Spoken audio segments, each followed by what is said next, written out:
haven't always been into running. In fact, 3 years ago, I hadn't run since school. I just retired from playing football and I was in a bit of a lull. I wasn't doing anything athletic at all. My fitness was dropping when I decided I needed to make a change. So I decided I was going to say yes to any opportunity when one of my friends suggested I try a mud run, which was a 10K run. I said yes, I entered. I ended up only running 1K of the 10, but I walked the other 9 and I completed it, and I was instantly hooked. I absolutely loved it, and from there it just snowballed. I entered race after race after race, longer distances, culminating in my longest race ever, which was 250 kilometers, 150 miles across the Sahara Desert, the Marathon des Sables. There's been lots of challenges along the way. Probably my lowest point, and the point where I'd seriously contemplated giving up, I fractured my foot, which was only 4 months before the Marathon des Sables, and advice from the doctors and everyone was, you know, you're probably not going to make the start line here. But I didn't want to give up, and so I looked at other ways to keep motivated. I started cycling, I started swimming to keep the fitness up, and it was great because it proved that, you know, even when you're faced with challenges, there's always a different way to approach the problem. So, you know, really pleased that I stuck it out and kept going through that tough experience.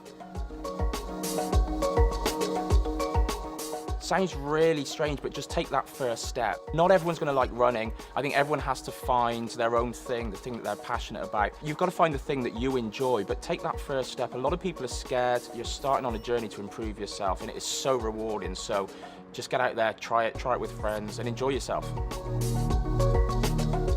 There's actually a couple. I've mentioned before about when I fractured my foot. That was a pretty low point for me. But as part of the Marathon des Sables itself, during the long day, which is 84 kilometers, 54-degree heat, traveling for 20 hours, including through the night, it's really difficult to keep going through that experience. And I had a few low points during that journey where you sit down and you kind of question, you know, what am I doing here?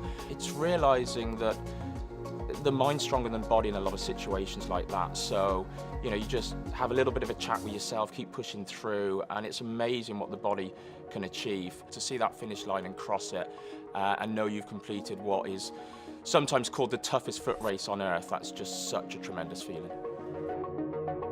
I think the one thing that's really surprised me is just how much we're all capable of. But it's not just myself. I've watched other people in these situations that may take longer on a course or longer to finish a race. Their willpower and their determination to achieve is just incredible, and it's so inspiring. I do have a couple of marathons lined up. I'm off to Berlin to race there. I'll be looking at some more ultras later this year. But I also want to get into triathlons. I couldn't swim 6 months ago, so I've now started swimming, slowly improving there, and hopefully later this year I'll be able to compete in triathlons, and we'll see where that takes me. So there's a few ways you can follow the adventures that I'm undertaking. The main one for me is on Instagram, so you can look up Kev George. I'm actually Kev__George. But inside GE, you can send me an email to kev.george@ge.com. Happy to answer any questions. But what I'd love to hear is that you guys and gals are out there and you're taking on something new, you're trying a new experience, you're challenging yourself for the first time. That would be wonderful to hear.